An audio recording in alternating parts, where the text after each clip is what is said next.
Selamat datang di Alur Donghua. Kali ini Mimin akan cerita novel The Crown, Emperor of Eternity. Sebelum mendengarkan, jangan lupa subscribe, like, komen, dan share ya, biar Mimin tambah semangat. Selamat mendengarkan. Melanjutkan episode sebelumnya, saat garis-garis ungu hitam menghilang, air kutukan yang awalnya besar telah menyusut hingga ukuran beberapa kaki. Banyak mata tertuju pada pohon kutukan itu, dan raut wajah semua orang langsung berubah. Apa yang sedang terjadi?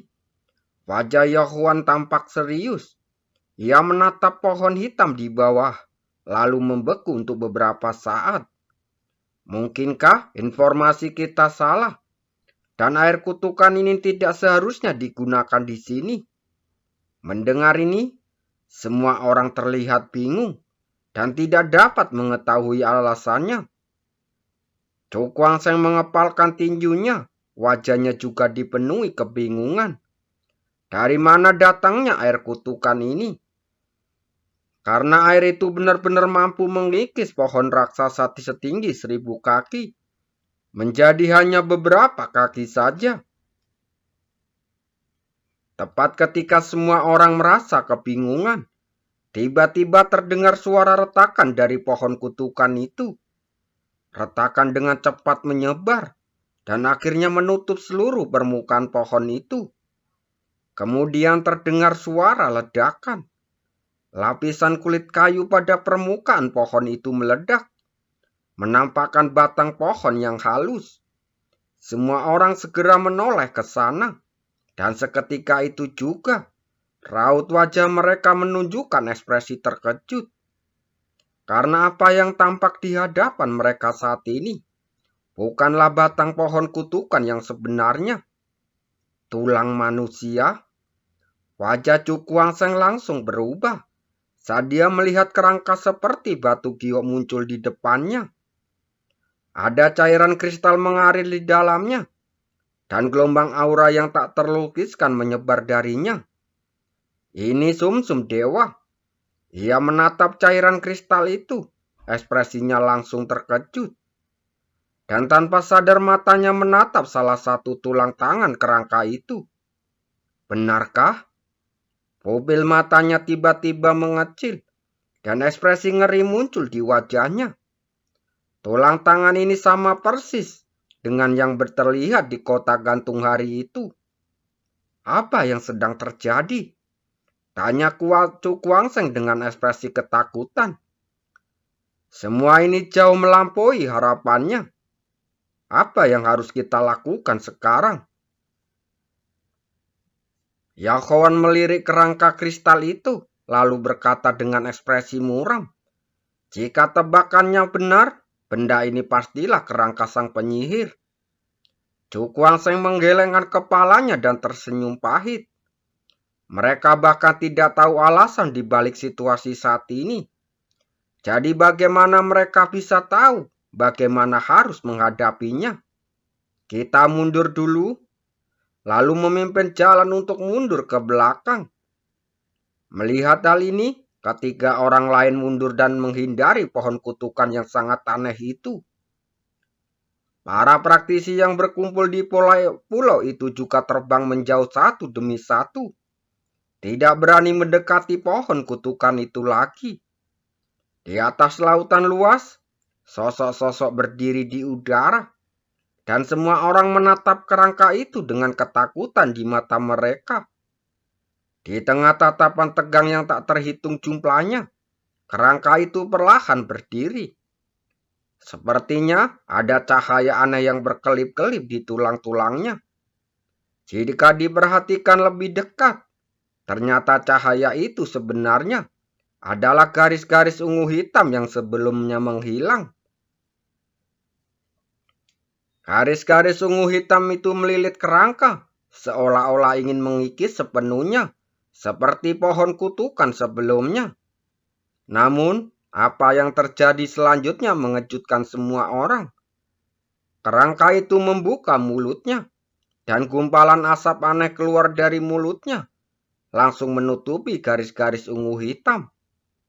Setelah semburan asap hitam, kekuatan di dalam garis-garis ungu hitam tampak terlontar dan berubah menjadi cairan ungu hitam lagi, lalu menyatu ke dalam tulang. Kepala kerangka itu tiba-tiba melihat ke atas, dan tawa menyeramkan keluar dari mulutnya, yang terus-menerus membuka dan menutup, menunjukkan kegembiraannya. Mendengar tawa aneh itu, semua orang langsung bergidik. Rambut mereka berdiri tegak, dan tanpa sadar mereka melangkah mundur lagi. Cukuang Seng mengerutkan kening saat merenungkan semua ini. Apa yang sebenarnya terjadi? Sepertinya kerangka itu sudah lama tahu bahwa air kutukan itu berbahaya baginya. Dan ia punya cara untuk segera melarutkan dan mengambil kekuatannya.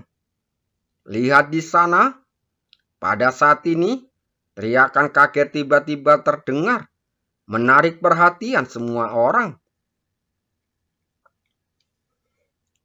Cukuang Seng mengangkat kepala untuk melihat dua bola api ungu hitam yang tiba-tiba muncul dari mata kerangka yang tadinya kosong.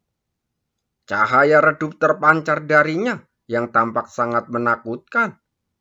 Orang ini tampaknya memiliki spiritualitas.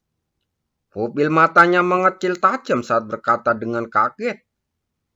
Bukankah kerangka ini milik penyihir itu? Kenapa kerangka ini sekarang punya spiritualitas? Mungkinkah penyihir itu belum sepenuhnya mati? Segala macam spekulasi muncul dalam pikirannya, menyebabkan ekspresinya terus berubah. Tetap di sini dan jadilah tumbalku. Kerangka itu perlahan berdiri. Ia menoleh ke arah semua orang dan suara serak terdengar dari mulutnya. Lari, Cukuang Seng tak berani ragu, dan dia langsung berbalik untuk melarikan diri. Wajah semua orang dipenuhi rasa ketakutan. Mereka pun langsung buru-buru melarikan diri. Dilihat dari situasinya, tampaknya kerangka ini akan menahan mereka di sini selamanya. Sialan, kita tidak melihat harta karun, tapi malah ketemu monster seperti ini. Semua orang mengumpat dalam hati, tapi mereka tak berani melambat sedikit pun. Lautan di sekitarnya tiba-tiba bergelora hebat, dan gelombang besar membumbung ke angkasa, lalu berubah menjadi penghalang air tebal, untuk menghalangi semua jalur untuk melarikan diri. Tiba-tiba terdengar suara ledakan keras, dan semua orang langsung terkejut saat melihat penghalang air yang menghalangi ruang di atas kepala mereka. Penghalang air pun beriak, dan sosok kerangka menembus lalu muncul di ruang yang terhalang. Melihat hal ini, wajah semua orang semakin ngeri. Monster macam apa ini, dan betapa menakutkannya. Ambil tindakan untuk menghancurkan benda ini. Seseorang menekan rasa takut di hatinya, lalu mengerahkan kekuatannya untuk menyerang penghalang air. Serangan-serangan dahsyat melintasi ruang dan mendarat di penghalang air. Namun, yang mengejutkan semua orang, serangan-serangan yang tampaknya dahsyat itu sama sekali tidak mengancam penghalang air. Pertahanan yang mengerikan.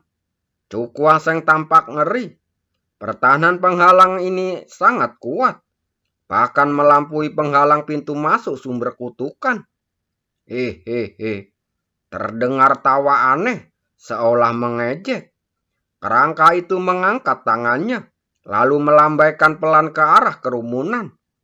Telapak tangan ini tampak terlihat ringan, tetapi ketika mendarat, semua orang merasa ada ketakutan tak terkalahkan yang menekan dari udara.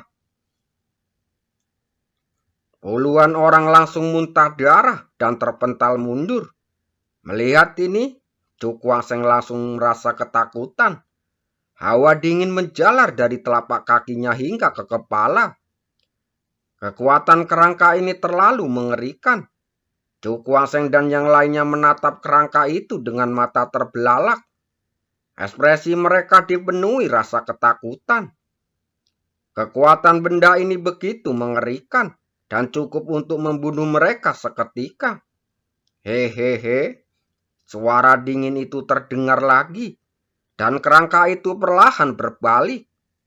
Dan sepasang mata yang membara memandang ke arahnya. Dia perlahan mengangkat telapak tangannya, lalu menempuk ke depan dengan lembut. Udara langsung berfluktuasi, dan kekuatan yang sangat mengerikan menembus udara, dan langsung menuju ke arah Qian Hunsi dan Hue Bin. Wajah mereka berdua langsung berubah, dan rasa ketakutan melonjak di hati mereka. Baru setelah merasakan langsung kekuatan semacam itu, mereka menyadari betapa mengerikan kekuatan itu. 1000 jiwa, tebas. Bagaimanapun, Qian Hunsi adalah seorang praktisi yang telah mengalami banyak pertempuran. Dia menekan rasa takut di hatinya dan langsung membentuk segel dengan tangannya.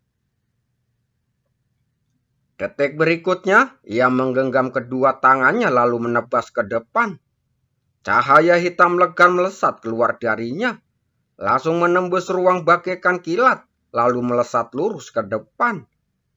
Sedangkan Huen Bin langsung meraih busur silang hitam di belakangnya, dan perlahan menariknya dengan kedua tangan. Kekuatan antara langit dan bumi berkumpul dengan liar, mengalir ke dalam 3 anak panah berwarna cerah. Namun, dalam sekejap mata, ketika anak panah itu berubah menjadi warna kristal, dengan cahaya yang mengalir di atasnya, dia melepas jari-jarinya yang terikat pada tali busur.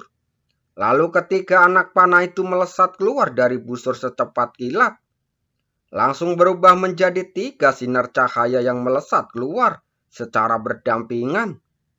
Detik berikutnya, tebasan 1000 jiwa dan 3 panah kristal membombardir kekuatan mengerikan yang datang. Dalam sekejap, gelombang kejut yang mengerikan menyapu.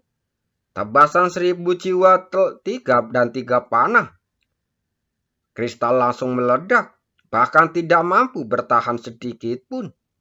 Kekuatan mengerikan itu turun langsung menghantam Qian Hunsi dan Hue Bin berturut-turut. Keduanya langsung muntah darah dan terpental mundur, jatuh ke penghalang air dengan berlumuran darah. Saat suara ledakan keras menyebar, membuat tubuh Cukuang Seng gemetar tak terkendali. Dengan ekspresi terkejut muncul di wajahnya.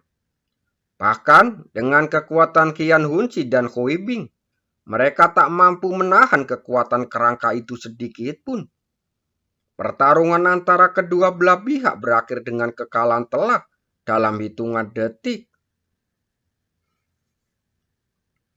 Liu Tianbian, Chen Yi, dan Yao Huan saling berpandangan, dan mereka semua merasakan ketakutan di mata masing-masing.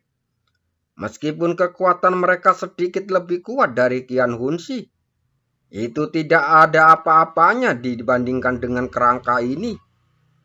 Dia mengawasin kita. Raut wajah Yao Huan langsung berubah. Ia menatap kerangka itu dengan ketakutan. Saat pupil mata kerangka itu menatapnya, dan aura mengerikan menyelimutinya. Menghindar, teriak Yao Huan dengan cepat, menghindar ke samping. Melihat ini, Liu Tianbian dan Chen Yi langsung menghindar. Hehehe, terdengar suara tawa dingin yang menyeramkan.